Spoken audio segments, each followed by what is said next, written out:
Honorable members, order. Order. Order. Honorable members, for avoidance of doubt, the point made by Honorable Junet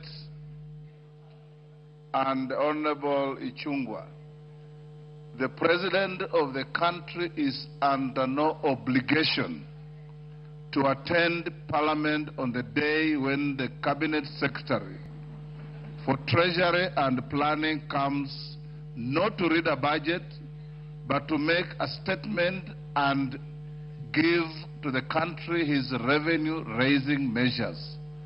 Indeed, if the President chose to come, which he can, he will sit in the Speaker's row.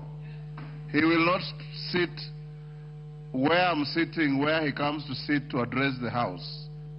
So there is no such thing as a crisis because the President is out of the country. Budget is a preserve and an activity of National Assembly, exclusively. Exclusively.